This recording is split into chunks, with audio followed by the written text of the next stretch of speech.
Shalom, friends. Welcome to Daf Reactions Bava Batra 15.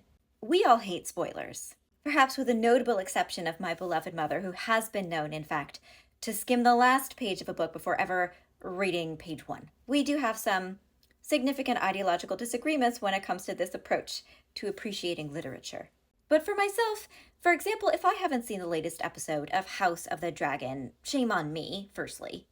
But also, I can actually dodge said spoilers by staying off the internet completely on Monday and never speaking to anybody in person. It's doable.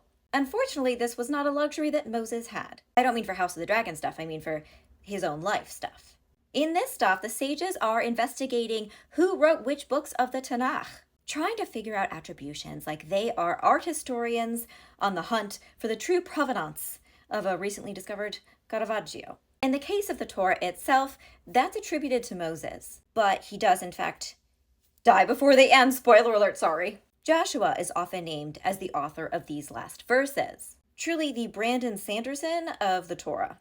But Rabbi Shimon does in fact believe that God did dictate the whole shebang, the whole thing, to Moses himself. So Moses, according to Rabbi Shimon, did in fact write this, but he wrote it through tears, or using tears as the actual ink. I found this to be like a really beautiful, moving, evocative image, a meta commentary on mortality and foreknowledge of one's own fate. I know I give Shimon Bar Yochai crap all the time, but credit where it's due.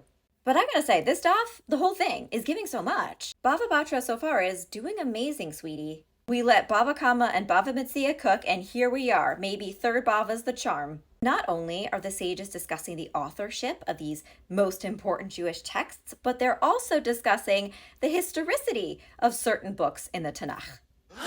But I love this because, once again, the diversity of opinion represented in the Talmud is magnificent. The sages begin to discuss the book of Job, Eov. TLDR, Hasatan, Satan, is a megastan for Avraham, for Abraham. He's just such a fan. And God is like, okay, he was great, but have you met my bestie, Job? Which leads to God and Hasatan testing the faith of this righteous and wealthy man by making his life an absolute living hell and destroying everything that's precious to him.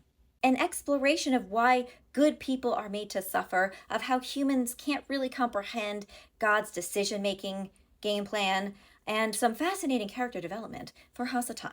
The daf then begins a deep dive into the book of Job and the very interesting role of Hasatan in Jewish belief, which does continue into tomorrow's daf. So tune in tomorrow as my chavruta and I unpack this fascinating discussion and learn all about Satan, the adversary, the Yetzer Hara, the evil instinct that exists inside each and every one of us, especially in Daemon Targaryen. Spoiler alert,